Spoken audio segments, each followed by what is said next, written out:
Ahora sí, damos por iniciada la sesión, finalmente, con 83 personas conectadas a la reunión. Volvemos a darle la bienvenida a todos y todas que se den este momento de aprendizaje y de compartir. Vamos a estar siendo las 11:12, ojalá estar una hora, un poquito más. Recordar que cualquier pregunta, cualquier comentario, cualquier opinión al chat, y después al final vamos a ir conversándolas y compartiéndolas. Y bueno, presentarnos, está Pepe aquí, no sé si quiere hacer una pequeña introducción para los que se acaban de sumar. Dale tú, po. Ya, mi nombre es Andrea, trabajo junto a Pepe en Peumayén Paisajismo Comestible hace un año, un poco más. Me dedico a la jardinería y soy una entusiasta de todas las metodologías y conocimientos que tengan que ver con la regeneración del ecosistema y la conexión con el ser humano, la ser humana. Y bueno, hoy día es el primer día del encuentro de bosquicultura, vamos a conversar con respecto a lo que es la bosquicultura, tratar de encontrar definiciones o tratar de construir el concepto entre todos. Así que es una bonita experiencia para todos también que esto sea gratuito, para que esté totalmente abierta la información y se siga replicando. Ese es el fin de esto. Ya, po. Andy, ¿está ahí? ¿Pusiste grabar? Yo igual lo Ahora estoy voy a... grabando. Yo igual estoy grabando. Ya. Eso, recordar que todo esto va a estar grabado y va a estar va a estar subido a YouTube Ajá. prontamente. Bueno, ahora me presento, yo soy Pepe. Estamos también trabajando con Peumayén Paisajismo Comestible, Paisajismo Alimenticio ya hace unos 5 años. Y Y bueno, eso, feliz de estar aquí hoy día, de poder estar también con Biopoiesis, que nos va a estar compartiendo todas sus visiones, su conocimiento, sabiduría, que es algo que nos va a servir mucho para que podamos también aplicarlo a la vida, po. Así que eso más que nada, así, con ganas de escuchar al hermano. Lo último, las personas que están solicitando grabar, les comentamos que nosotros estamos grabando y que se va a subir a YouTube dentro de estas semanas, así que no se preocupen por eso. Y ahora le damos el pase a el del sarcófago, que nos cuenta un poquito de lo que sienta en este momento compartir y que nos cuente también cuál es el mensaje que está escrito ahí en su máscara. ¿Aló, me escuchan ahí? Sí. Sí. Ya, hola, ¿qué tal a todas, a todos? Estoy aquí desde mi espacio, desde mi territorio, intentando como generar este debate acerca de la sucesión ecológica y cómo esta sucesión ecológica es el empuje para el desarrollo de la bosquicultura, que es un concepto que estamos empezando a desarrollar. Está bien en pañales, habemos varias personas que estamos intentándolo. Y de cierta manera esto es como la convergencia de muchas experiencias que se han vivido entre personitas que están pulsando el bosque y que están intentando transformar el paradigma de vida de nosotras mismas. Así que, y también ahí tirar el rollo de que hoy se cumplen 38 días de huelga de hambre del Machi Celestino Córdoba, que no podemos empezar a hablar de la bosquicultura sin asumir de que hay pueblos que son bosquicultores y que están siendo oprimidos hoy en día. Así que eso es como para partir con el mensaje con respecto a no olvidar que existen condiciones políticas que también impiden la realización de nuestros sueños de bosqueo y que hay pueblos que han vivido durante toda su vida en torno al bosque y que hoy en día están siendo criminalizados. Entonces, partir con eso me interesa mucho porque la bosquicultura no puede no tener una herramienta política y no puede ser una visión que no tenga una perspectiva política. desde mi visión, porque la política tiene que ver con la transformación de la cotidianidad de las personas, con qué decidimos, cómo aprendemos a decidir. Entonces, efectivamente, el ecocidio, la matanza o el gran cambio drástico que estamos viendo en nuestra tierrita, tiene orígenes antropogénicos. Pues. Entonces, claro, está el cambio climático y todas esas cosas, pero nosotros culturalmente estamos alejados de esta visión y hablar del machi, recordar toda una espiritualidad que tenemos que sacar adelante. Así que por eso el mensajito, la máscara es obviamente porque este mensaje es más importante que salga el mensaje que las caras de las personas. Es interesante que se entienda que al despersonalizar las caras de las personas de estos conocimientos, hacemos que se intente un poco más expandir a lo que sea, a quien pueda. No somos líderes en donde queremos ser los únicos escuchados y los únicos jefes. Estamos solamente tratando de estimular de que cada una y cada uno en su corazoncito sienta la necesidad del bosque. Y eso es una sensibilidad personal. Así que eso quería partir. O si tienen alguna pregunta inicial o que le mande nomás, pues no sé, pues díganme ustedes. Sí, queríamos como preguntarte ¿qué es para ti la bosquicultura? Obviamente es un concepto que podemos estar hablando durante toda bueno, esa es la idea también, pero si es que nos podrías como dar una primera acercamiento también para los que recién están como conociendo el concepto, y obviamente a lo largo de este encuentro se van a ir dando distintas visiones y distintas opiniones, pero queríamos partir con esa pregunta, que es una pregunta que le vamos a hacer a todos los invitados en este encuentro. Ya, bacán. Mira, bosquicultura es un concepto que no me puedo como referir a él sin hablar de un hermano, que es Ricardo, el que va a salir un poco más adelante aquí en esta entrevista, que surge, parece que él lo había escuchado en otros lados, pero surge como una conversación en este idioma, en este lenguaje español, como una necesidad de valorar nuestras relaciones en torno al bosque, ¿ya? Y en ese sentido, con Ricardito fuimos como hablando y como dándole vuelta a este concepto también.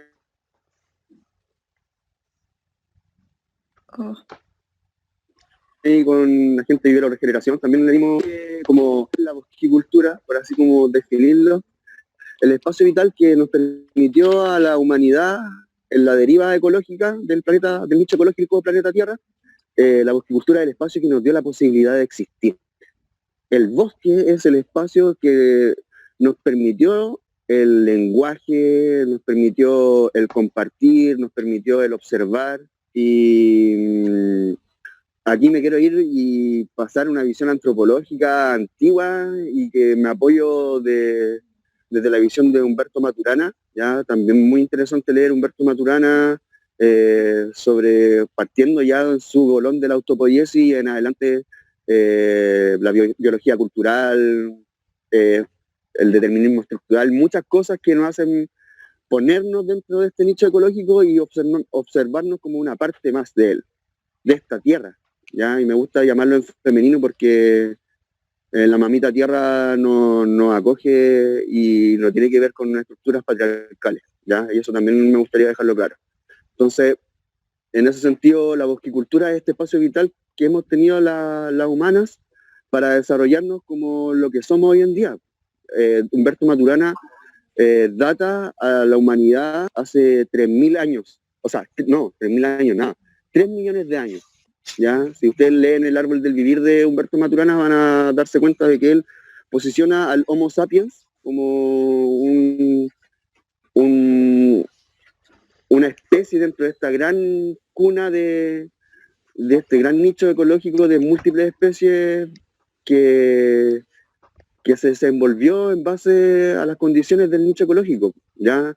Lo que pasa es que nosotros los seres humanos somos organismos dentro de este gran nicho ecológico, y quería referirme ahora a la unidad ecológica nicho organismo, que es el espacio vital en el cual la humana hemos vivido en esos 3 millones de años. ¿Ya? El nicho es nuestra tierra, y nosotros somos los organismos, y tenemos esta capacidad modulante en donde nosotros transformamos el nicho ecológico, y el nicho ecológico también nos está transformando constantemente. Eso se llama acoplamiento estructural recíproco. Y la bosquicultura implica aprender a vivir en ese acoplamiento estructural recíproco. Para el pueblo mapuche, la bosquicultura es el vivir. Para muchas comunidades indígenas, la bosquicultura no tiene este nombre de bosquicultura. Nosotros lo decimos porque nosotros nos hemos alejado del ciclo, pero es el cume muñén, es la vida cotidiana, tal vez para los orientales el Tao, ¿ya? El Tao, esta espontaneidad constante del devenir, está basado en esta relación que hemos tenido histórica e incluso ahistórica, protohistórica, con el bosque. Sin el bosque no hubiésemos podido conversar. Los seres humanos realizamos el lenguaje ya por una necesidad de establecer una relación con el otro, con la otra. Hay gente que dice que somos competitivos por naturaleza, y si somos competitivos por naturaleza, nunca nos hubiésemos hablado las humanas y los humanos. Y esa naturaleza es la que quiere el capital y las relaciones mercantiles y antropocéntricas. Y en ese sentido, la bosquicultura es ese espacio que no es la civilización y que no es este presente cultural, y que está presente. Imagínense que es una maquinita que está detrás funcionando silenciosamente, imparable. Y por eso vamos a hablar de la sucesión ecológica, porque la bosquicultura está empujada por esta energía que es como un sol, que me refiero como un sol, como un átomo que está en cada uno de los cuerpos y que tiende hacia el bosque. Lo humano, los animales, las plantas, todos existimos gracias a un mutualismo gigante que es la sucesión ecológica. Y ese mutualismo y esa cooperación es lo que hemos ido olvidando, y que nos hace pensar en la bosquicultura como un concepto alejado, como que pensamos en la bosquicultura como algo que vamos a aprender, y nos olvidamos que hemos estado viviendo hace 3 millones de años en la bosquicultura y que eso nos ha permitido relacionarnos. ¿Ya? Entonces, hablamos de la civilización hace 7.000 años, hablamos de la escritura hace 10.000 años, y hay una historia que nunca nos contaron, ¿no? Y esa historia está relacionada íntimamente con el bosque y tiene millones de años. Y ahí es el peso que tenemos que tomar a este concepto de la bosquicultura, porque es asumir que hemos sido parte del bosque en nuestra deriva ecológica.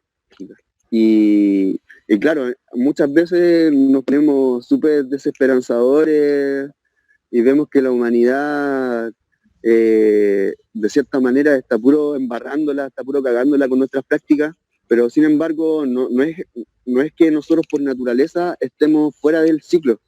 Lo que pasa es que nosotros, nuestra ideología nos está llevando a pensar cosas que no están teniendo que ver con el ciclo. Así que como que dar ese empuje de que la bosquicultura y este devenir como bosquímano, como parte del bosque, está latente aún en nuestros corazones. ¿Por qué creen que el supermercado sirve tanto ahora? Porque el supermercado tiene la oportunidad de hacer a las personas que hagan este gesto. Ir para allá, ir para acá, y está el estante, y ese estante lo que está haciendo es un recuerdo ancestral de nuestra naturaleza cazadora-recolectora. Y claro, después llegamos a la caja y queda la cagada y tenemos que pagar, pues, y ahí cagó esta actitud de bosque, pues. Pero claro, vamos al súper y hacemos esto, pues. Tomamos cosas. Y esas cosas son nuestra herencia genética en torno a nuestra relación con el bosque, pues. Oye, te puedo preguntar, hablaste del término, del concepto de... Dale. ¿Qué quería ir? Sí, hablaste de un término que de repente podría ser interesante o importante definir un poco más, que es el concepto de nicho ecológico. Claro. ¿Podrías como ahondar un poco más en eso? Ya. Sin ganas de interrumpirte lo que estáis contando, que No, está súper sí. interesante, y como para ir definiendo conceptos que de repente las personas no están tan familiarizadas. Ya, perfecto. Ya, imagínense que el nicho ecológico son todas las condiciones específicas para que un ser vivo pueda desarrollarse. ¿Ya? Por ejemplo, en este caso, la humana y los humanos tenemos este gran nicho ecológico que es la Tierra, que nos genera las posibilidades de tener alimento, de tener aire que respirar, de poder disfrutar del sol y de poder disfrutar del aire, de una atmósfera, ¿ya? Y que tiene que ver también como mucho como cuando nacimos. Cuando nacimos como seres mamíferos, eh, tenemos una dependencia muy estricta al nicho que nos contiene. ¿No? ¿Qué quiere decir eso? Está saliendo, ahí está. Que el nicho ecológico es como nuestra madre. Nuestra madre nos está dando todas las posibilidades, nos da leche, nos dio la posibilidad de gestarnos en su vientre durante 9 meses y nos dio todas las condiciones para que pudiéramos efectivamente vivir. ¿Ya? Sin esa dependencia inicial no hubiésemos muerto inmediatamente. El nicho ecológico nos genera condiciones para la vida. ¿Ya? Entonces, por ejemplo, hay nichos ecológicos de hecho, todos los seres vivos no se adaptan a los mismos nichos ecológicos. ¿Ya? Por ejemplo, el espino, vamos a hablar de una planta como el espino, que es la Acacia caben o Bachelia caben, que ahora le cambiaron el nombre, que es una planta, un árbol que se adapta a condiciones de ultra sequía, porque tiene una raíz pivotante, que va a buscar aguas a capas muy profundas, tiene adaptabilidad con espina a la pérdida a mucha irradiación de sol, está ahí entre medio del cactus y los árboles. Entonces, por ejemplo, si yo llevo el espino por ejemplo, a un pitranto, a un humedal, el espino no va a poder vivir. ¿Por qué? Porque las condiciones de su nicho ecológico son otras. Entonces, el nicho ecológico tiene que ver con el espacio vital en donde nos podemos desenvolver como seres vivos. Y ese espacio vital tiene que ver con todas las necesidades materiales que tenemos para vivir.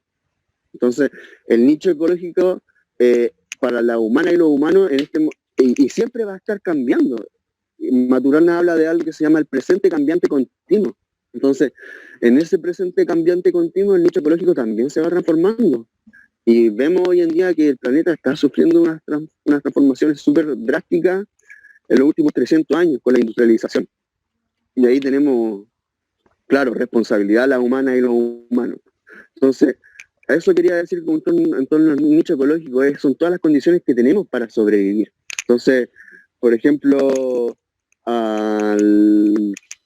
las plantas en general tienen ciertas características ecofisiológicas que le hacen depender de ciertos medios y no poder vivir en otros medios. Entonces, es un poco el nicho ecológico, que es este compendio de condiciones que permiten la vida para un determinado ser vivo. No sé si queda claro ahí y se entiende lo Sí. que es el nicho ecológico. Súper. Bacán. No sé si hay más preguntas o si no, le mando nomás. Sí, Tengo varias una cositas. persona preguntó acá, Mariel, bueno, la diferencia entre sucesión ecológica y nicho ecológico, que me imagino que se va a ir respondiendo mediante vayamos hablando de la sucesión ecológica. Ya, pues mira, claro, hay diferencias porque el nicho ecológico que la Tierra tiene un patrón y ese patrón de hidrología de cada lugar va a ir tendiendo hacia el bosque. Imagínense que el bosque es como, tal cual como usted en su cabeza tiende a salir el pelo, el bosque es pilosa que tiene la piel desnuda de la tierra. Y en este sentido me gusta mucho hacer y plantear el pensamiento analógico, porque ¿qué es lo que pasa?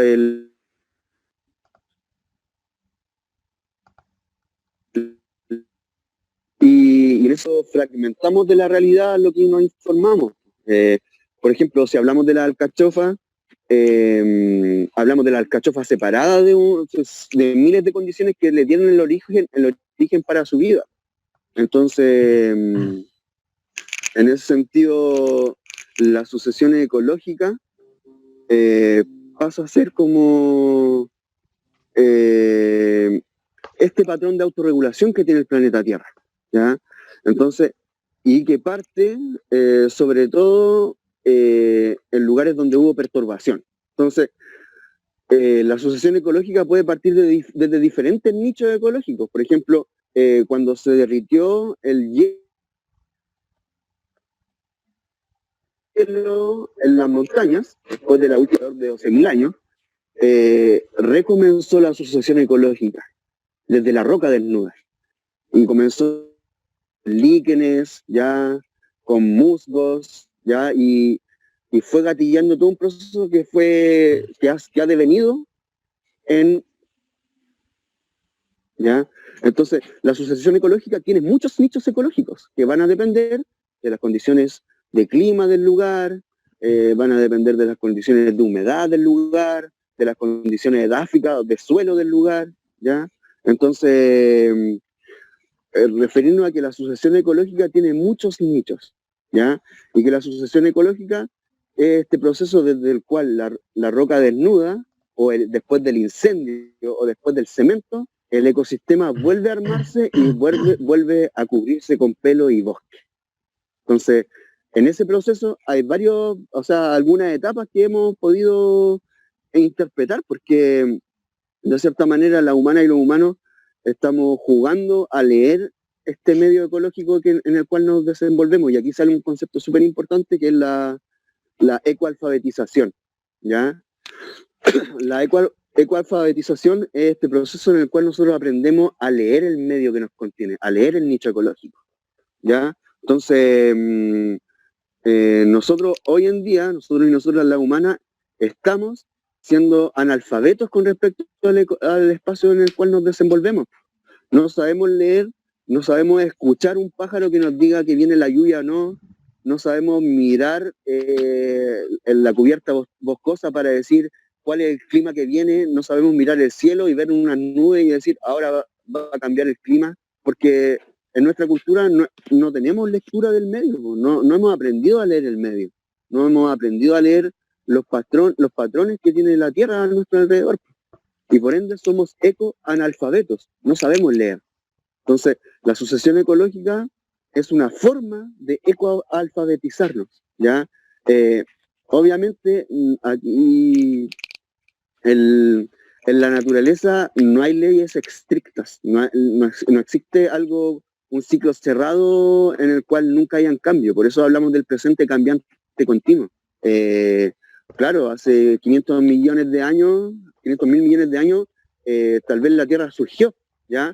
Pero nunca ha sido tal cual como es ahora, ¿ya? Y puede que mañana llegue un asteroide y nos parta en dos y acabóse la Tierra, ¿ya? Entonces, por eso los patrones, claro, son patrones visibles, pero siempre pueden cambiar. Eso es interesante, como la constante en el devenir del nicho ecológico es, si no la única, el cambio, ¿ya? Entonces, en ese sentido, la sucesión ecológica que estamos interpretando y que vamos a hablar hoy día es una interpretación de lo que está pasando más o menos en este presente cultural, y que tal vez en 300 millones de años va a tener que cambiar y vamos a tener que hablar de otra sucesión ecológica, porque, como les decía, vivimos el presente cambiante continuo. Entonces, la sucesión ecológica, y aquí ahora ya me voy a ir directamente a hablar de lo que yo entiendo como sucesión ecológica, y que aquí me tomo como el espacio para hablar de un referente que también va a salir mencionado, yo creo, en estos capítulos, que es el señor Ernst Götz, ¿ya? Que yo creo que después van a hablar más ahí, Agua Tierra va a explicar más, y Secano Sin Sequía también van a tirar su rollo con respecto a lo que plantea Götz, ¿ya? Pero yo voy a tomar la primera parte y su interpretación de cómo es el ecosistema, ¿ya? Para Gotch existen 3 grandes fases del ecosistema, ¿ya?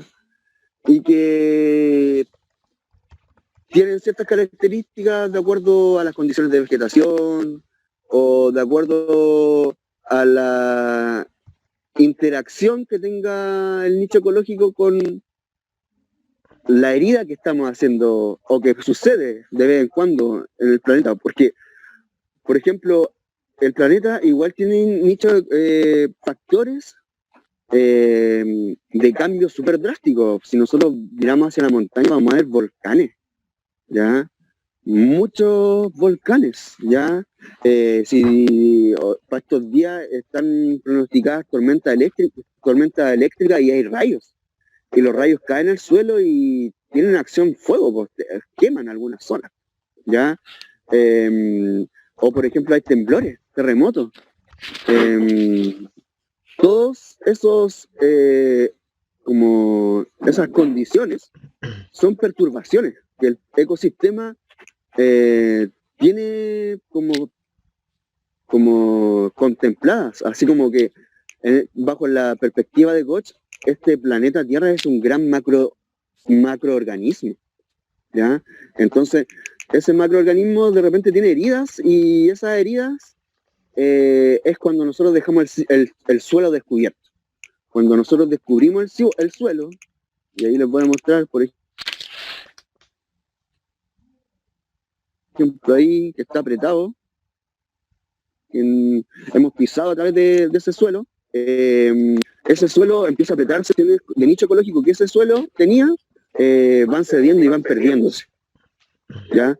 Obviamente este es un empuje que es como que nunca deja de funcionar, es como parte de, no sé, de la energía vital que tiene este planeta. Entonces, la asociación ecológica parte de este suelo, pues, donde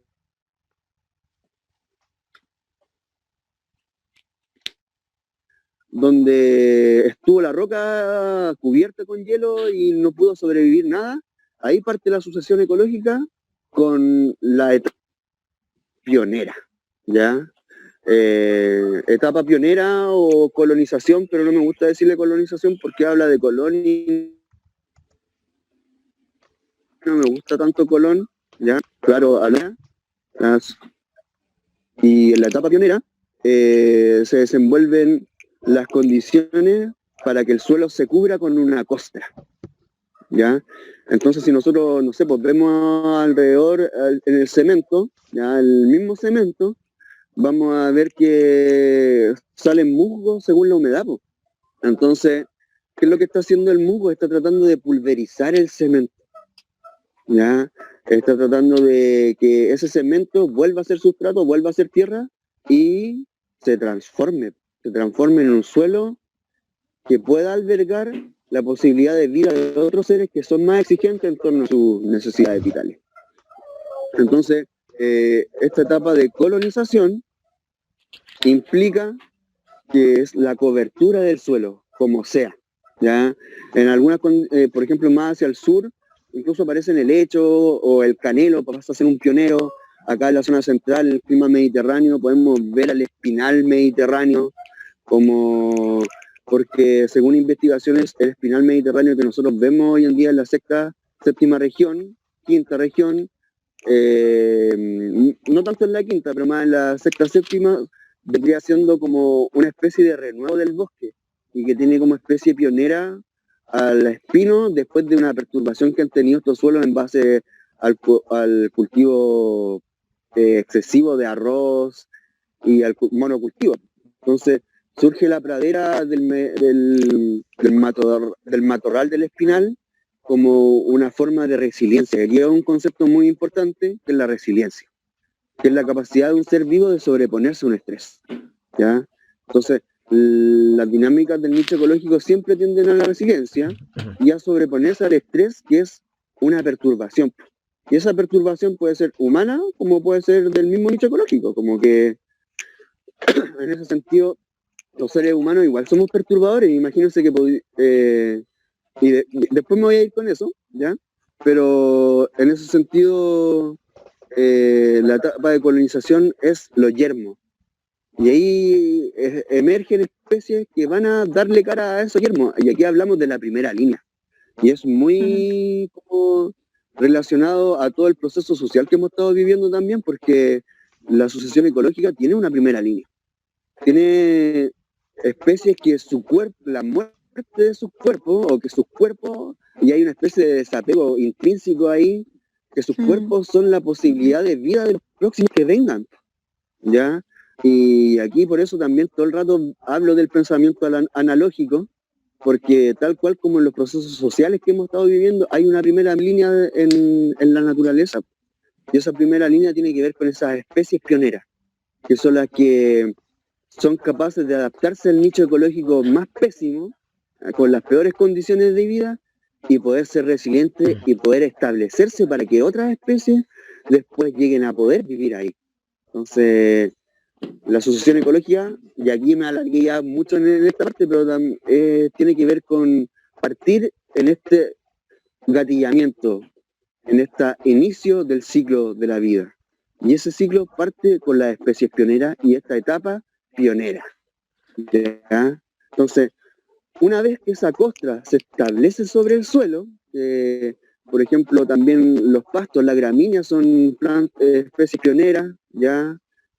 Muchos ecosistemas, o claro, por ejemplo, también acá podemos ver un arbusto como el romerillo, que es el Baccharis linearis también como una especie pionera, bancándose condiciones muy tristes de suelo, o el Palkis Estrum parki también, que se banca condiciones muy tristes de suelo, ¿ya?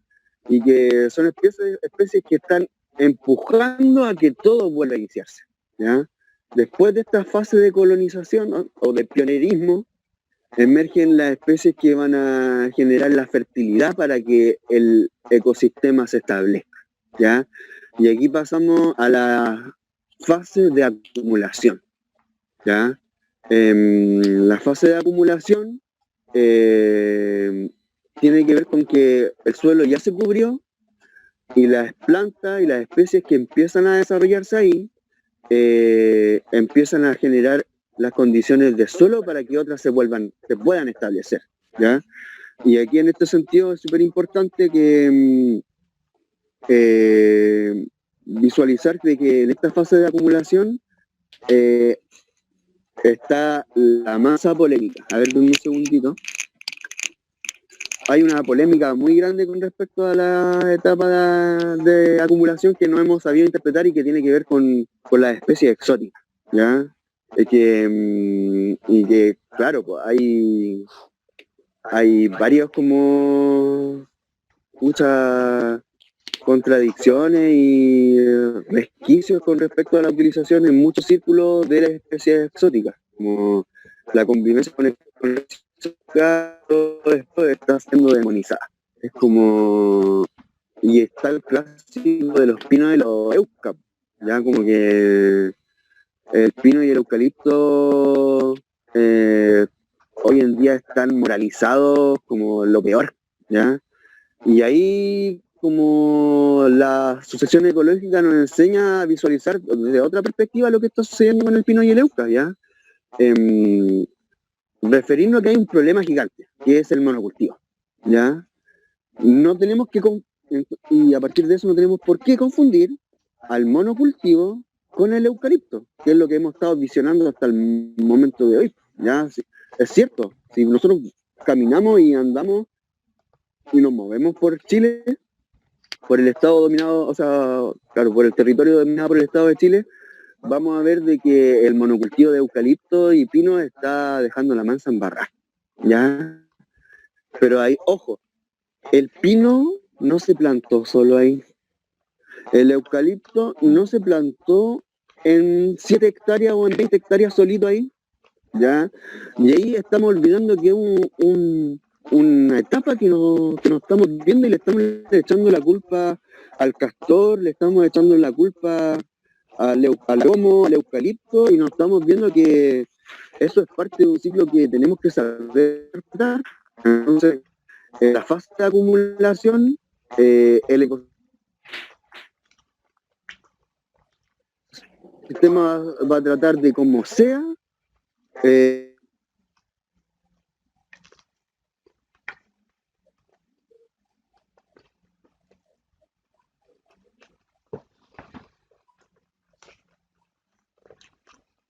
Eh,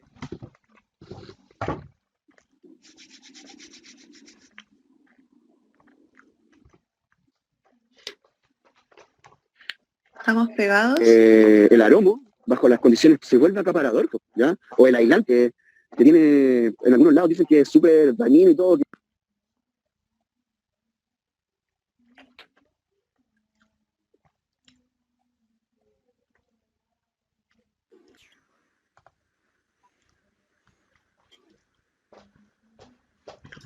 Aló, aló, está pegado. Aló, aló, se nos salió nuestro amigo del sarcófago. Seguro tuvo problemas de conexión. Vamos a esperarlo un poco. Estábamos hablando ahí de la sucesión ecológica y de los puntos Las controversias. importantes sobre las controversias del pino, del eucaliptus. Ahí por ahí. Ahí Ahí volviste. estamos, volvimos. Ya, bacán. Más o menos como un minuto antes te había escuchado pegado, así que si podéis como volver un poquito, como un minuto. Estamos Ya, en dale, el aromo. entonces, ya, estamos en el aromo. Entonces, claro, pues el aromo, y aquí sale un concepto súper importante, un concepto como es el ecoservicio, ¿ya? El ecoservicio es como el aporte que tiene cada especie vegetal o animal al desarrollo del bosque, incluso fúngica, ¿ya? Todos los seres vivos tienen un ecoservicio, quieranlo o no. Es como imposible vivir en este planeta Tierra sin tener un ecoservicio, ¿ya? ¿Por qué? Porque la trama de la vida está interconectada y es imposible disociarla, ¿ya? Las plantas, imagínense, tienen un manso ecoservicio con la vida animal porque ciclan el dióxido de carbono que los animales botan y lo devuelven como oxígeno a la atmósfera y eso permite la vida de los animales. Entonces, cada ser vivo tiene un ecoservicio y el aromo no tiene también un ecoservicio, no escapa de esto. De aquí hablamos del aromo como una especie fijadora de nitrógeno y como parte, y ahí vuelvo lo engancho, al ecosistema de acumulación. ¿Ya? Entonces, ¿qué es lo que pasa? El aromo es un árbol que es fijador de nitrógeno, ¿ya?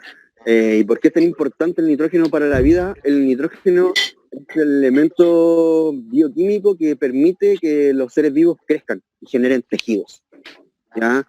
Es clásico que te dicen cuando chico, ay, estás muy flaquito, te faltan unos porotos, ¿ya? Porque los porotos efectivamente son leguminosas. Y las leguminosas, como el aromo, tienen esta capacidad de acumular nitrógeno, tanto en sus semillas como en sus raíces, ¿ya? Entonces, ¿qué es lo que pasa? El nitrógeno, y aquí, y esto es lo mágico y lo hermoso que sucede, ¿ya? Como que hay una simbiosis bajo la tierra, ¿ya? En las raíces del aromo y de la leguminosa en general. ¿Me están escuchando, no? Sí. Ya. La leguminosa en general tiene un servicio ecosistémico de fijación de nitrógeno a partir de una simbiosis que se da en las raíces, ¿ya? Imagínense que las leguminosas en todas sus raíces tienen unas pelotitas que se llaman nódulos. Y esos nódulos, esa planta lo que hace es acumular azúcar. Imagínense que un muerto yermo, donde no hay plantas, hay registros de que en una hectárea de suelo muerto pueden incluso haber 2 toneladas de microbiología. ¿Ya? Y ahí estoy leyendo, y hay una diferencia entre servicio ecosistémico y beneficio ecosistémico. Claro, el servicio ecosistémico tiene que ver con antropológico, es antropocéntrico. ¿Ya? Y aquí también hay conceptos que hay que ir revisando y que bacán que ahí leí que alguien lo mencionó. Lo que estamos hablando son beneficios ecosistémicos. ¿Ya? Entonces, para que haya igual esa diferencia que ya está como academizada y que ya puedes leer papers sobre servicio ecosistémico y no sobre beneficio ecosistémico. ¿Ya? Entonces, este beneficio ecosistémico, ahí me vuelvo a los nódulos de la leguminosa. ¿Qué es lo que pasa? En la leguminosa, en ese nódulo acumula azúcar y como hay bacterias libres en el suelo y hay hasta 2 toneladas en suelos muertos, ¿qué es lo que pasa? Esas bacterias que pertenecen a un género que se llama Rhizobium. Ese género de bacterias ama el azúcar que las leguminosas están guardando en sus pelotitas, en sus nódulos. Entonces, ¿qué es lo que pasa? Es como una fiesta. Imagínense que la microbiología bajo el suelo empieza a estimularse en esta etapa de colonización y acumulación a través del carbono y los azúcares, ¿ya? Cuando una planta hace fotosíntesis, toma el CO2, hace que el oxígeno vuelva a la atmósfera y se queda con el carbono. Y ese carbono lo va transformando en carbohidratos, ¿ya? Y eso finalmente se lo queda a la planta para generar tejido y estructuras, aparte, complementándolo con el nitrógeno, y lo entrega al suelo como carbonos biológicos. Cada planta exuda juguitos de carbonos en sus raíces, ¿ya? Entonces, el azúcar y los carbohidratos activan la red de alimentos del suelo. Entonces, y vuelvo de nuevo, me di la mansa vuelta, pero el aromo, de cierta manera, y las plantas en general están haciéndose beneficio en la etapa de acumulación de inyectarle carbono en el suelo para que la microbiología llegue. Y así pasar a la última etapa, ¿ya? Pero que todavía no voy a hablar de ella, pero me voy a dar más características de la etapa de acumulación, ¿ya? La etapa de acumulación se va dando de manera distinta en distintos nichos ecológicos, ¿ya? Hay nichos ecológicos que son más secos y que van a tener las plantas de acumulación de ese nicho ecológico, ¿ya? Hay nichos ecológicos que son más húmedos y que van a tener plantas de acumulación de ese nicho ecológico. No es una regla exacta, ¿ya? Ahí veo una pregunta. La retamilla también es parte de esta etapa de acumulación y es leguminosa, fija nitrógeno y ahí está su ecoservicio, ¿ya? Entonces, en esta etapa de acumulación se empiezan a acumular los nutrientes para la etapa posterior, la abundancia de nutrientes, y se empiezan a fijar, y aquí hablamos también de otro elemento muy importante que es el carbono, ¿ya? Y el que recién lo mencioné, el carbono, claro, en un primer momento cuando nosotros dejamos materia orgánica seca sobre el suelo, pasa a ser amarilla, pero después con el tiempo se va descomponiendo, pasa a ser negrita, ¿ya? Como que cuando nosotros vemos y abrimos el suelo, sobre todo si es que vamos acumulando la materia orgánica que sale de él, vamos a notar que justo antes de la zona más dura hay una capita negra, ¿ya? Y obviamente el carbón es negro, pues. Si todos hemos visto el carbón y cómo quedan las cosas después de carbonizarse y quedan negras, ¿ya? Entonces, el carbono es un elemento químico muy importante porque de partida es el elemento que se puede mezclar con más otros elementos químicos. Ya tiene capacidad de mezclarse con 4 elementos químicos más, ¿ya? Entonces, el carbono tiene este rol, ¿ya? De ser como una esponja, ¿ya? Y al ser como una esponja y atraer todos los seres vivos hacia él, o atraer en especial la humedad. Y ahí el carbono tiene una relación muy directa con la humedad. Si nosotros no acumulamos en los suelos, no vamos a acumular humedad y vamos a tener que siempre ser dependientes y nunca vamos a plantar agua. El agua se planta.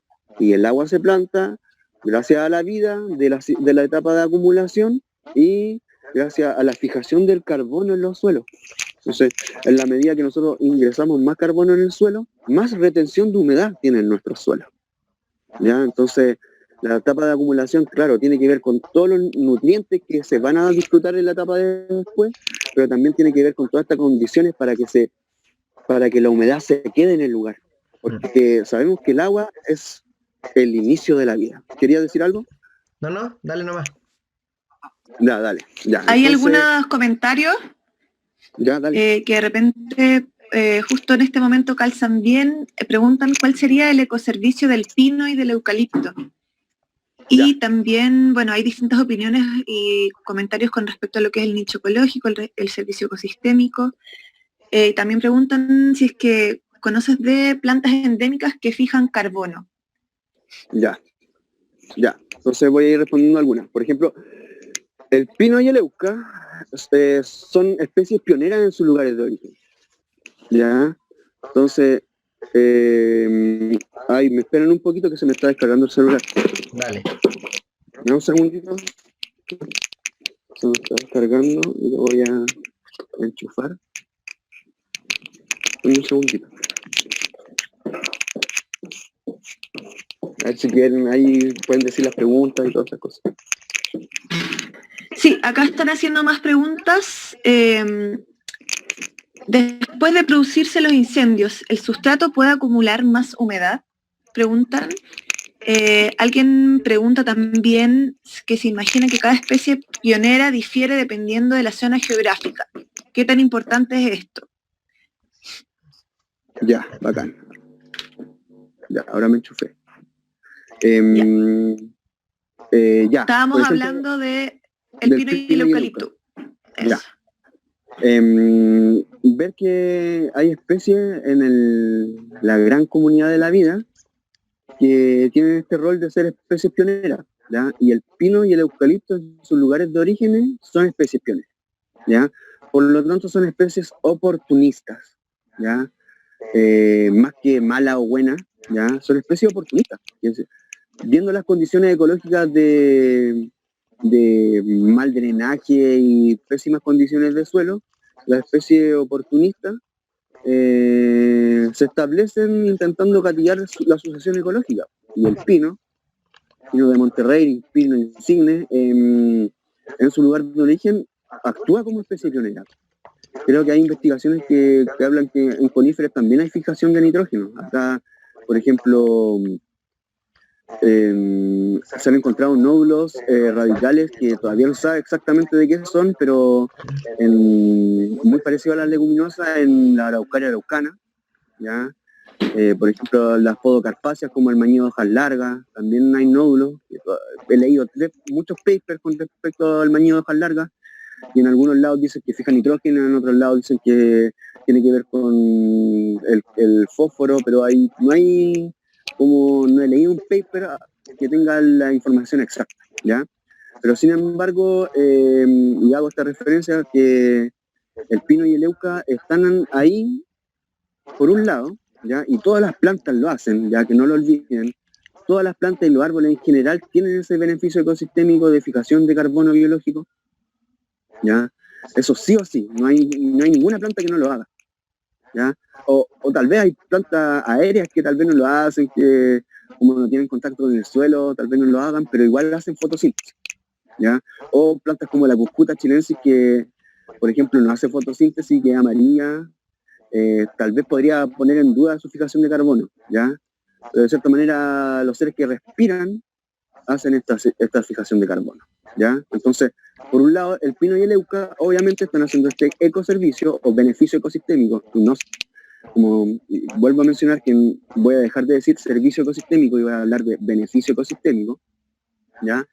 Y el eucalipto, por ejemplo, si nos vamos al euca, claro, como especie pionera de su lugar de origen, tiene una relación súper profunda con el agua, ¿ya?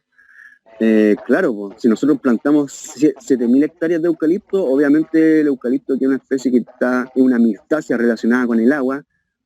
Obvio que se va a chupar todo el agua y va a secar las napas freáticas y ya sabemos las consecuencias, ¿ya? Pero si nosotros lo ubicamos dentro de un espacio relacional, el eucalipto tiene mucho que ver con la humedad y la hidratación de los suelos, ¿ya? El eucalipto también tiene una capacidad de rebrote impresionante ante la poda. Entonces, además de buscar agua en las profundidades, y creo que hay desde cierto ciclo en adelante, que no me acuerdo exactamente los años, pero cierto año en adelante que el eucalipto ya deja de absorber tanta agua y pasa a ser una bomba de agua para las plantas que están alrededor. Entonces, ahí está jugando un servicio ecosistémico un beneficio ecosistémico que no nos hemos enterado, y que claro, pues, en respuesta al monocultivo odiamos al euca. Entonces, el euca y el pino de partida tienen relación muy drástica con la fijación de carbono por su biomasa, el euca en específico con la relación con el agua, como una bomba de agua hacia arriba, ¿ya? Entonces, valorarlas como parte de un equipo, ¿ya? En la etapa de acumulación, que es la que hemos estado hablando, se forman equipos, se forman gremios, se forman consorcios de plantas, ¿ya? En las cuales cada una de los seres que viven ahí tienen un rol, hacen una pega específica que, y aquí también tomo las palabras de Gotch, gatilladas por su placer interno. Y aquí hay gente que podría decir que nos vamos en la mística y esas cosas, pero a mí me gusta creer eso, ¿ya? Porque mucho la realidad no está alejada de nosotros construimos la realidad, no es la realidad afuera y nosotros acá adentro. Entonces, a mí me gusta creer y visibilizar mi realidad, claro, desde la ciencia, bacán, pero también desde esta mística y de esta magia que es el bosque. Entonces, como que la acumulación, la fase de acumulación implica que cada uno tome un rol, o sea, tome partido. Ya pasaron las especies pioneras que dieron cara a lo muerto, a lo estancado. ¿Ya? La acumulación implica que empezamos a decidir, y aquí tomo las palabras de Gotch, en base a nuestro placer interno de lo que tengamos que hacer. Y Gotch plantea de que cada planta, cada ser vivo que emerge, hace lo que hace según su placer interno. ¿Ya? Entonces, la etapa de acumulación empiezan a surgir estos roles. Ya yo voy a fijar nitrógeno, bacán. Yo voy a fijar carbono, bacán. Yo me voy a hacer cargo del fósforo, ¿ya? Si nosotros nos vemos a los bosques nativos de acá, que no sé si sean tan nativos porque llevan muchos millones de años andando, pero claro, ahora le llamamos nativos, vamos a darnos cuenta que hay una familia de plantas que son las protáceas, ¿ya? Protaceaes, o protaceae o protáceas, en donde está, por ejemplo, el radal, Lomatia exuta, el avellanillo, Lomatia dentata, el avellano nativo, Gebuina avellana, el notro, Embotrium coccineum, ¿ya? Que son plantas que también son parte de la etapa de acumulación, ¿ya? Y que tienen una relación súper directa con el fósforo, ¿ya? Que también es un nutriente fundamental para la vida, para las conexiones de vida. Entonces, las protáceas, ¿qué es lo que hacen? Imagínense que muy parecido a las leguminosas forman unos clústeres, unas pelotitas, un entramado, como un montoncillo de, como una telaraña, ¿ya? Muy densita en sus raíces, ¿ya? Desde la cual exudan, botan hacia la tierra algo que se llaman ácidos grasos. Esos ácidos grasos, ¿ya? Entran en contacto con el suelo. Imagínense que en el suelo igual hay fósforo, pero no está biodisponible. La biodisponibilidad tiene que ver con la capacidad que tiene un ser vivo de absorber ciertos nutrientes, ¿ya? Porque hay nutrientes que van a pasar por nuestro cuerpo de largo porque nosotros no tenemos la capacidad de interpretarlo, ¿ya? Entonces, ¿qué pasa? Bajo el suelo el fósforo está generalmente con el aluminio, con el hierro, ¿ya? Y no está biodisponible para las plantas, las plantas no lo pueden comer. Entonces, ¿qué pasa con las protáceas? Las protáceas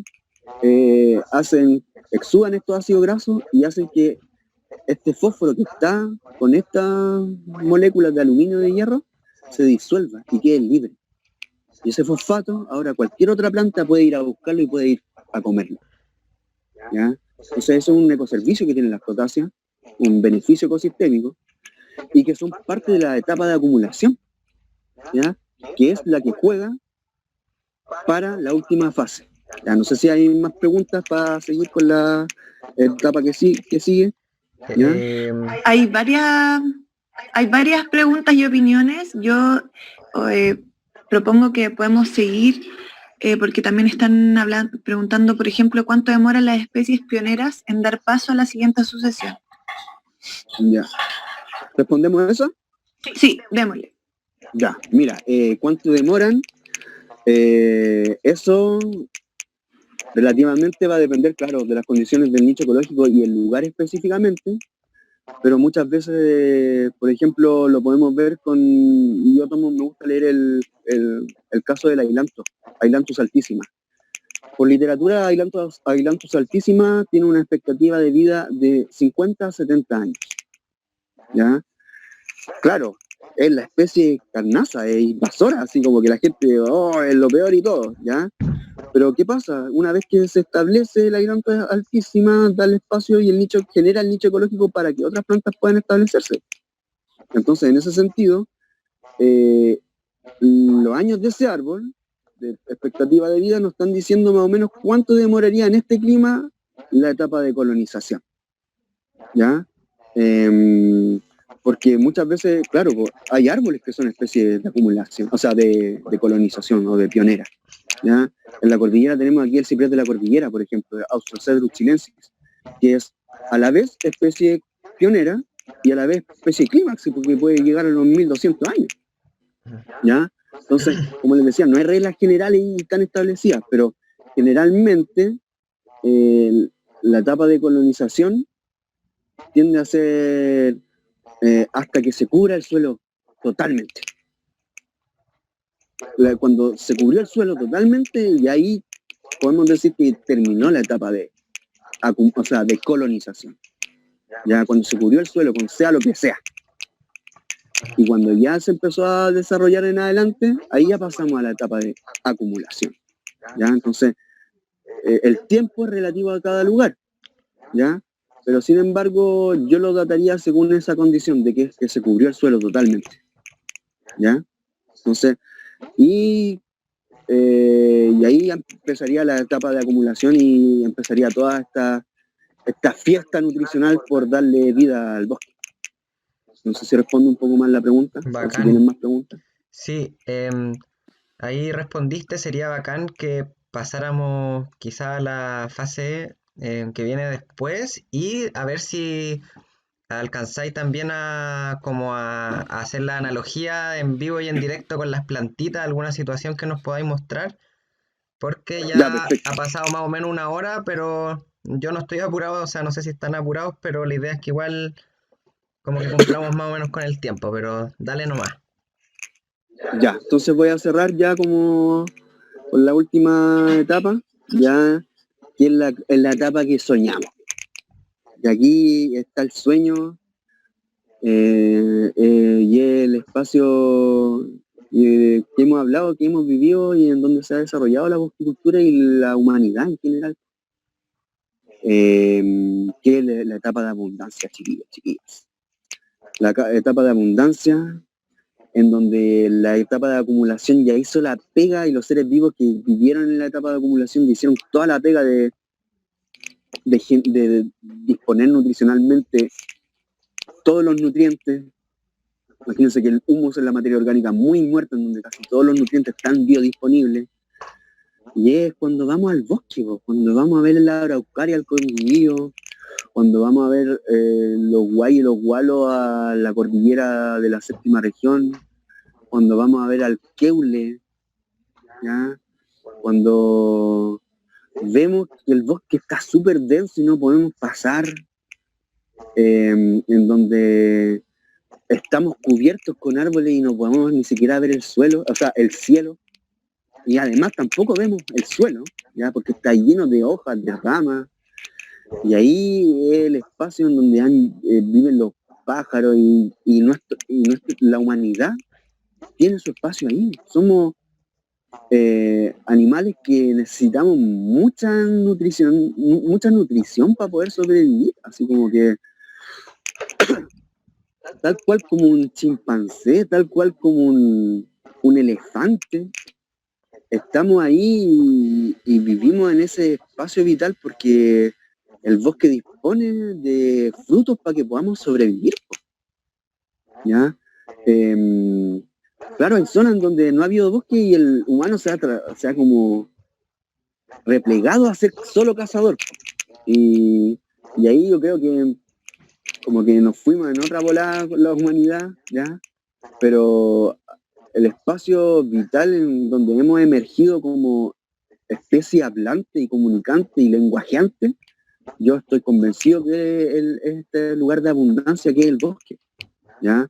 Y obviamente, y aquí sale nuestro rol ecológico, nuestro ecoservicio, y que, no sé, pues, yo lo llevo a cuando, por ejemplo, el elefante quiere comer y bota el árbol para comer la rama del árbol que quiere comer, po. O el chimpancé que es gigante, que se sube a las ramas de los árboles y que es un podador, ¿ya? Y esa perturbación, ¿ya? No necesariamente significa el acabose del bosque, no necesariamente implica que se muera todo, porque es una perturbación a nivel artesanal y no una perturbación a nivel industrial, que es como lo que estamos haciendo nosotras hoy en día. ¿Ya? Si yo soy un chimpancé que anda colgando de los árboles, soy un podador natural del ecosistema. Y esa poda, y aquí también van a hablar después yo creo a los cabros con respecto a la sintropía, la poda es la forma que tienen los seres vivos humanos de comunicarse con el macroorganismo del bosque. ¿Ya? ¿Por qué? Porque pertenecemos a esta etapa de abundancia, ¿ya? Y aquí en la etapa de abundancia está toda la red de alimentos del suelo desarrollada, y aquí emerge un concepto súper importante que nosotros lo desarrollamos en la bosquicultura, que es el concepto de autofertilidad. Al bosque clímax, al bosque abundante, nadie tiene que ir a echarle compost, nadie tiene que ir a regarlo. Es un ciclo cerrado de fertilidad en donde hay autonomía y sustentabilidad. Pues. El bosque es el modelo real de la sustentabilidad. Entonces, es todo muy eficiente y todo se reparte muy cooperativamente. Pues. Las primeras etapas en donde hubo más escasez, claro, emergió la competencia, pero en la abundancia del bosque emerge la cooperación. Y ahí están las micorrizas, los hongos para ciclar la autofertilidad del bosque, están todo el rato siendo una red de interconexión del suelo, una verdadera red neuronal de interconexión del suelo nutricional. Entonces, en la etapa de abundancia, donde hay cooperación, pues y hay esa vida hermosa que hemos soñado, está el bosque empujando, y hay alimento por doquier, y ahí están las diferentes técnicas agroforestales que van a llegar después las cabras y los cabros a desarrollar, que pueden ser el espacio técnico para dejar de depender de las relaciones capitalistas y empezar a forjar nuestra propia economía. Por eso el ser humano ha vivido en el tanto años en este nicho ecológico, porque el bosque ha sido nuestra fuente de economía. Podemos sacar vigas para la construcción, podemos sacar alimentos, podemos sacar medicina, y como hemos olvidado eso, tenemos la mansa pera ahora, por ejemplo, con una pandemia como la que estamos viviendo. Tenemos miedo, ¿ya? Porque no sabemos leer nuestro nicho ecológico, no sabemos sanarnos.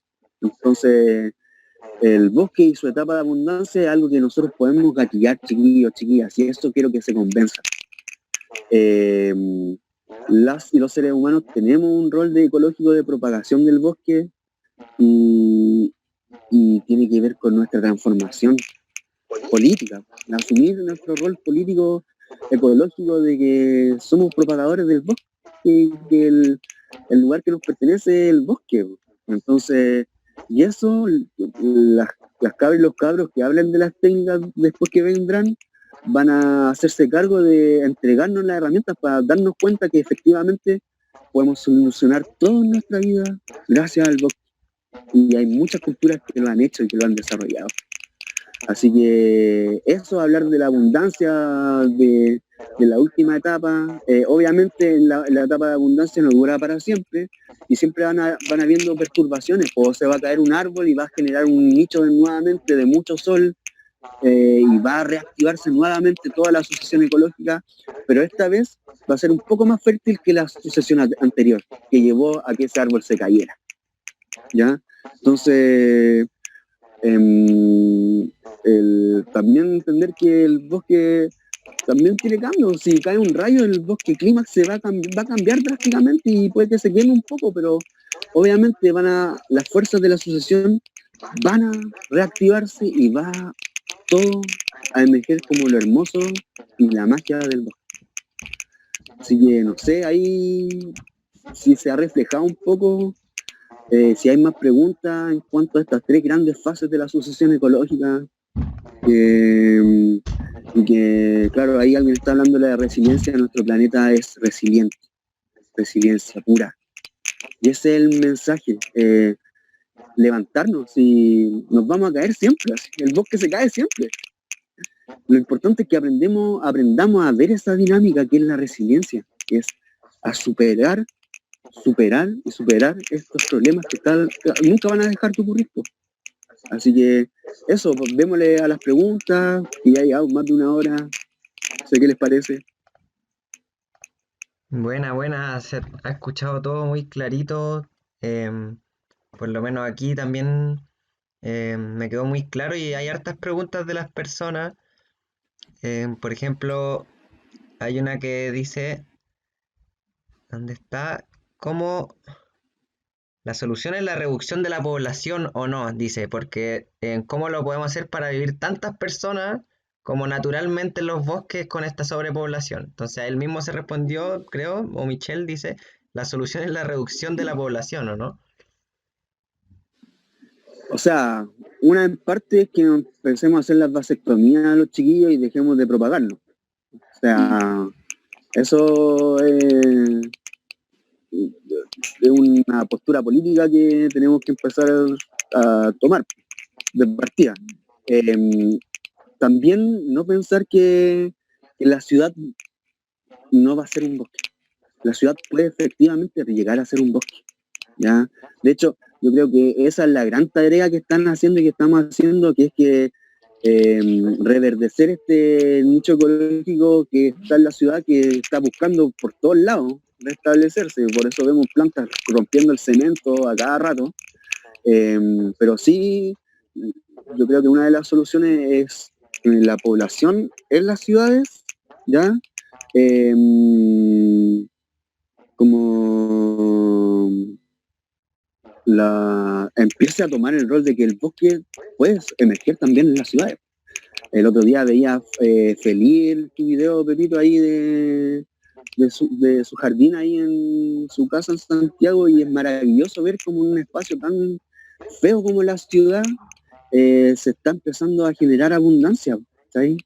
Entonces, eso a mí me impresiona, y eso también es un mensaje que hay que valorar, de que el bosque nosotros lo podemos gatillar, nosotros somos portadores del bosque, ¿ya?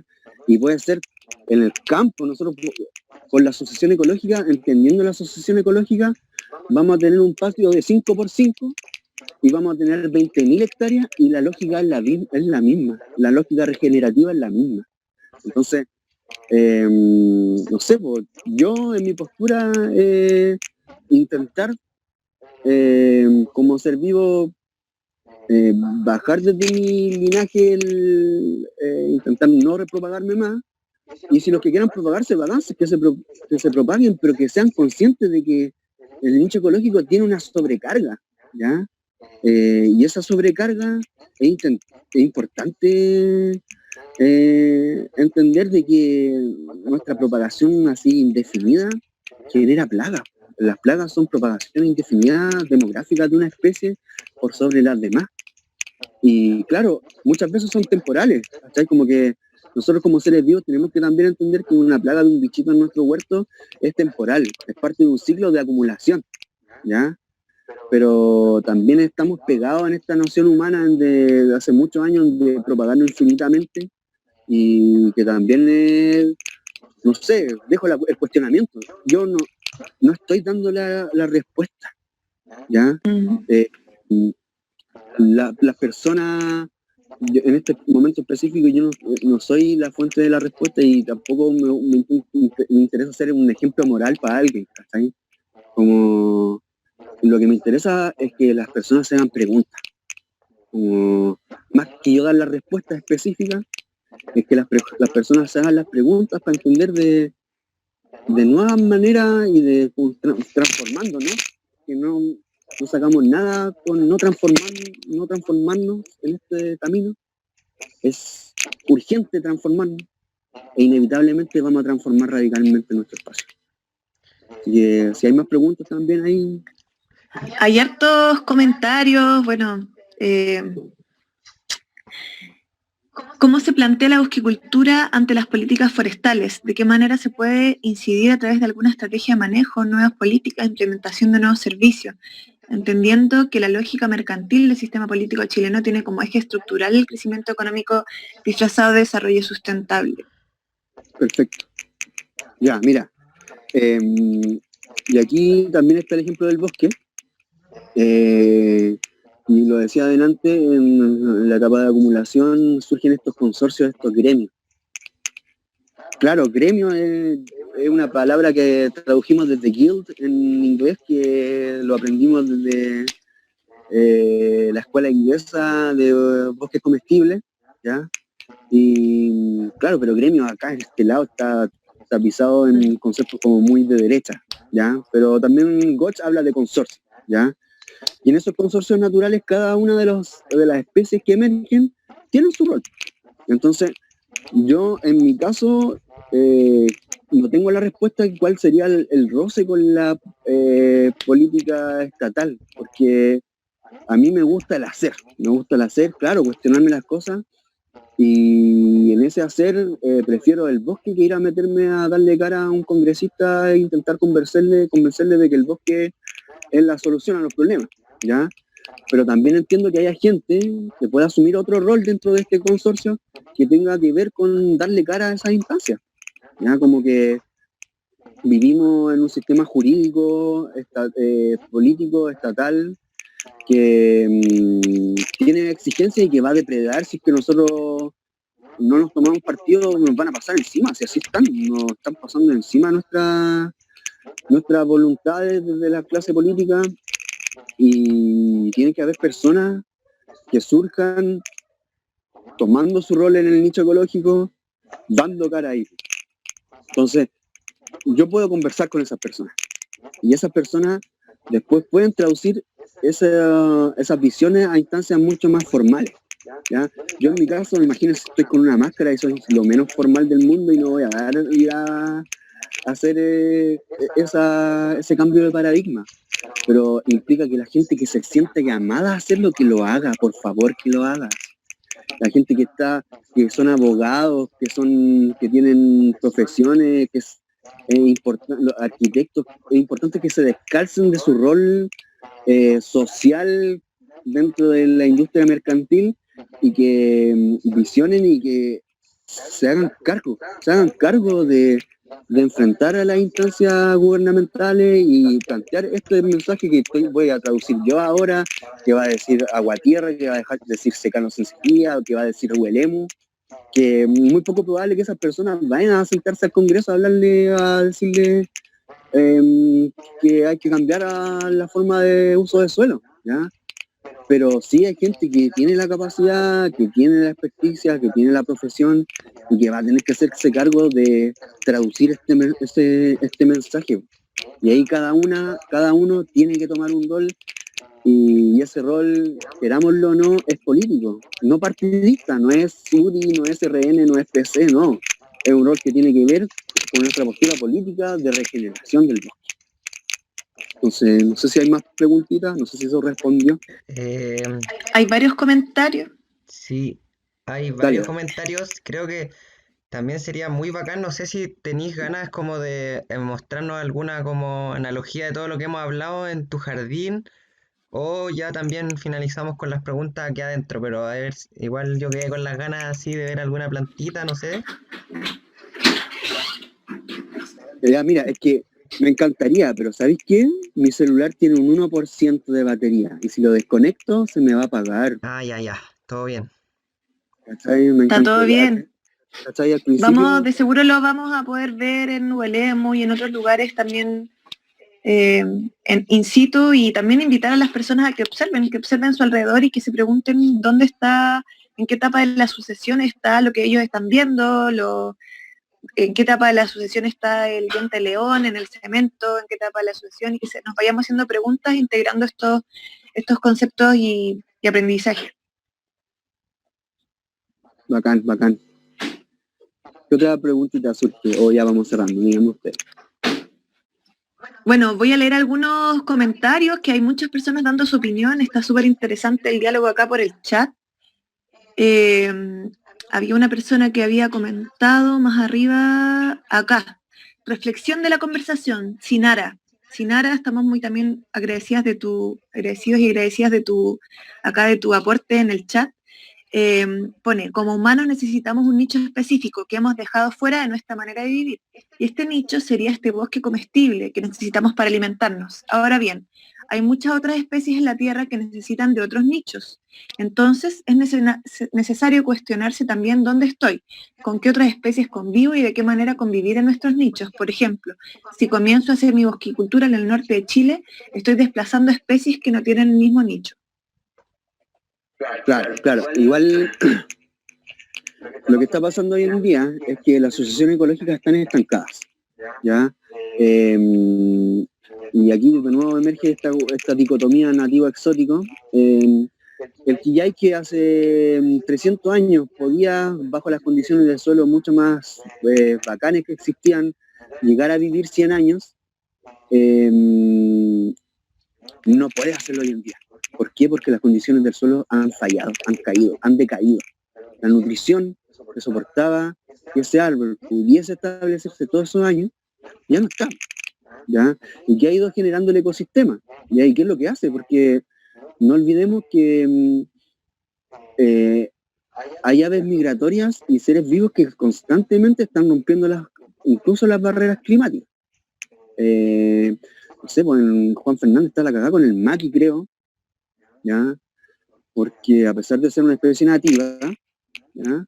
Está ocupando el nicho ecológico de muchas otras especies, que son de allá así como las islas cada vez tienen menos biodiversidad, porque son como pasadizos de biodiversidad de un lugar a otro. Entonces, claro, pues si yo establezco mi bosque comestible en el norte, ¿ya? O la agricultura que sea, lo primero lo que mencionaste tú, tengo que observar. Yo no saco nada con llegar a un lugar y tener la solución asistencial, ya como lo hacen muchas instituciones, de decir, no, nosotros tenemos la cumbia, nosotros tenemos la respuesta a todo, hagan lo que nosotros decimos, ¿ya? No. Lo primero que tenemos que establecer es esta capacidad de observación, ¿ya? Y si vamos a establecer un bosque en el norte, lo primero que tenemos que hacer es ver las especies que son del norte y las que están acotadas a ese clima y gatillar el suelo, la red de alimentos del suelo en base a esas especies. De hecho, hay algunas especies que son exóticas que nos van a ayudar y nos van a poder apurar y empujar eso, pero lo primero que tenemos que hacer es observar. Sin observación no hay lectura. Y sin lectura no hay hacer. Entonces, como que, no sé si eso responde un poco la pregunta sobre si yo hago un espacio en el norte, lo primero que hay que saber hacer es leer el ecosistema donde estoy, el clima donde estoy. En base a eso, darle y darle y darle. Bueno, y es una pregunta que tengo yo que se conecta con esta, que claro, los ecosistemas clímax en muchos territorios son bosques, pero en algunos no específicamente son bosques o son bosques en otra proporción. Como que yo hace unos años fui al desierto florido y me hacía esta pregunta, como ¿en qué etapa de la sucesión estamos? Porque esto parece una pradera, son puras plantas pioneras que atraen un montón de insectos, hay un montón de biodiversidad. Y también he escuchado de que los lugares más biodiversos de Chile, por ejemplo, están en la costa, en la zona central, en Los Molles, el lugar con más biodiversidad en Chile. Entonces yo me pregunto como, hay lugares muy biodiversos, pero que no son bosques. Entonces, ¿cómo integramos estos conceptos? Y ahí es una pregunta que tengo yo y que me gustaría hacer. Ya, está buenísima la pregunta. Claro, porque no todas las diversidades generan que el ecosistema, por así decirlo, sea resiliente, ¿ya? Entonces, claro, y eso también tiene que ver con que somos humanos y tenemos poca apreciación de los ciclos más geológicos, ¿ya? Como yo saco un poco y veo caos porque estoy muy cerca del foco de lo que estoy mirando, pero si me alejo, voy a ver ciertas relaciones que se están dando y que no he podido asumir que se están dando. Y veo desorden y veo como que estoy muy cerca de la pantalla y no veo la totalidad, ¿ya? Entonces, en ese sentido, claro, pues el desierto florido puede que haya sido un bosque gigante en su momento, y eso no lo sabemos porque no tenemos los vestigios, ¿cachai? De hecho, hay lugares, por ejemplo, en la cordillera que podían encontrar conchitas de mar. Entonces, como que esa apropiación y respuesta de lo que debería ser el espacio o no, creo que nosotros, seres humanos en este momento, somos la realidad observándose a sí mismo, o lo real observándose hacia sí mismo. Entonces, esa conciencia de qué es lo que debería estar en el desierto o no debería estar, creo que somos muy guaguitas para entender realmente, como que hay cosas que el ser humano no tenemos la capacidad de concebir porque somos muy pequeños, somos tan ínfimos que de repente vemos que se está quemando el bosque y decimos, no, está muriendo tanto todo, pero tal vez ese bosque se está regenerando y está reactivándose y el rayo que lo quemó, no sé, pues, es muy cuático porque si ven un libro de señor Donoso de ecología forestal van a decirle que el rayo es un fijador de nitrógeno también. El rayo también fija nitrógeno al suelo. Entonces, como que esta apreciación del todo, obvio que tenemos que investigarla, tenemos que apropiarnos e intentar como actuar la mejor coherencia con ese todo. Pero también visualizarnos a que somos mínimos y que los ciclos geológicos no sabemos determinarlos, ¿cachai? Como que el otro día un compa me hablaba de que habían árboles de 60 kilómetros de tocón. Imagínense eso, 60 kilómetros de tocón de un árbol, ¿ya? Y para nuestra realidad es como, ya, eso está iglesiando, ¿cachai? Como, pero por eso la determinación exacta, yo creo que tenemos que ir haciéndola en base a este pequeño presente que podemos alcanzar a concebir y tenemos que asumir que el cambio también, eso es una de las variables. No sé si eso responde a tu pregunta, pero como con respecto a la apreciación de los ciclos, yo creo que no está nada cerrado ni determinado. ¿Sí? Sí, claro. Y bueno, también la temporalidad de la naturaleza es tanto más grande que la humana y se escapa de nuestras como proporciones y capacidades de visualizar así. Entonces, claro, los procesos son muy lentos y llevan millones de millones de años y claro, el desierto florido quizás es un inicio de un proceso que todavía está, bueno, y que ha estado en constante evolución y constante cambio y claro, hay que encontrar en ese lugar, por ejemplo, cuando fui para allá, en Huasco, el valle de Huasco del Río, tenía unas plantaciones de olivos centenarios de 200 años, y ahí es donde estaba como el nicho de, claro, del humano en esa zona, ¿cachai? Yo no pondría un olivo en donde está la Patagonia, pues lo pondría al borde, claro, en este caso está ahí, pues en el borde del río, donde puede ser nicho de ser humano. Claro, entonces ahí estamos nosotros y nosotras como diseñadores, ¿ya? Como que eso también es nuestra creatividad, la energía que atraviesa nuestras manos de la creatividad. Así que eso también ahí es la conciencia de la humana, del humano, lo que va a ir como aterrizando los ideales y mezclando lo que se quiera hacer.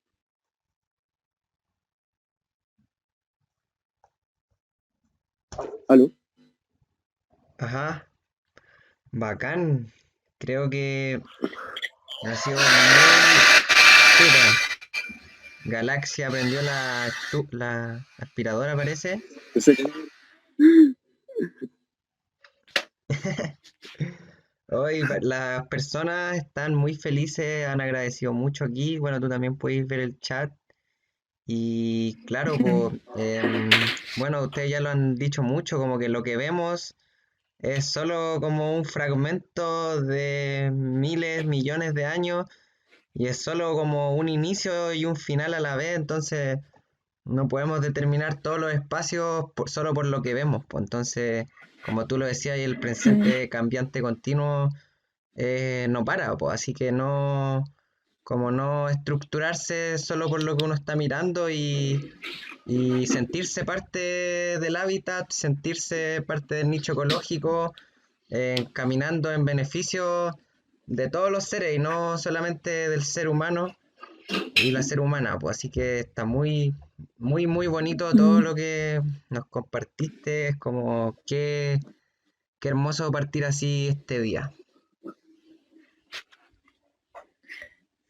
Sí, muchas Bacán. gracias por las reflexiones y por la apertura y los cambios de paradigma. Me imagino que todos nos vamos, todos y todas nos vamos con harto para reflexionar y decirles que seguimos abriendo los espacios de conversación, pueden enviar preguntas al Instagram, opiniones para que las vayamos compartiendo y así ir creando entre todos, definiendo y haciendo crecer el concepto de bosque cultura. Aquí muchas gracias al sarcófago, escriben. Eh, Más arriba también habían recomendado algunos libros y documentales, les pedimos, sí, bueno, vamos a revisar después el chat, pero vamos a ir subiendo esa información de las recomendaciones que haga cada uno y cada una de ustedes también al Instagram para ir compartiendo esta información. Bacán. Y eso, nada, no sé si ya te quieres despedir también, sarcófago. Sí. Nada, pues decirles que metan las manos en la tierrita. La tierrita es sanadora de todas estas nebulosas mentales que tenemos. Que lo intenten. La misión, yo creo, en mi vida y como un rol ecológico ya es como entender que tengamos confianza. Mi intención es restablecer confianza. Restablecer la confianza de intentar cosas. Intento lo más sagrado que tenemos y tiene que ver con dónde ponemos atención. Si ponemos la atención en puras leceras y en enojarnos, vamos a gastar toda nuestra energía. Pero si ponemos la atención en transformarnos y transformar, todo va a cambiar. Inevitablemente este mundo que parece tan enfermo va a tener que sanarse. Entonces, esa sanación tiene que ver con nuestra confianza, con nuestra capacidad de ser brujo y bruja y de voluntariamente motivar y darle. Siempre en confianza. La tierra les está llamando, chiquillos, chiquillas.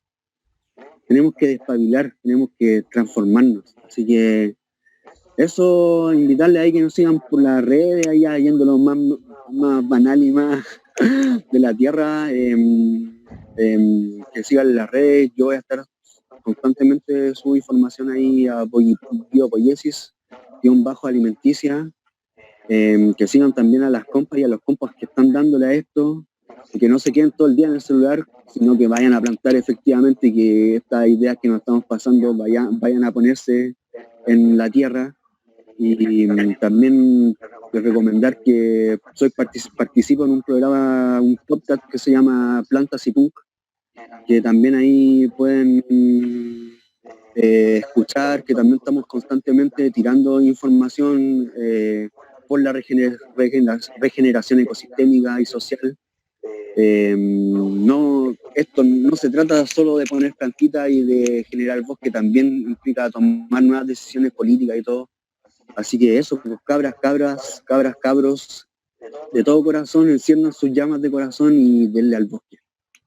Es lo que nos va a salvar y lo que nos va a reactivar nuestras redes de amor, que es lo que estamos olvidando. En realidad nos estamos cagados porque olvidamos el amor. Entonces, y el bosque es cooperación pura. Así que eso, pues, muchos cariños a todas, a todos. Planten, de verdad, planten, chiquillos, planten, intenten. Aunque no les resulte, yo aprendí cagándola igual.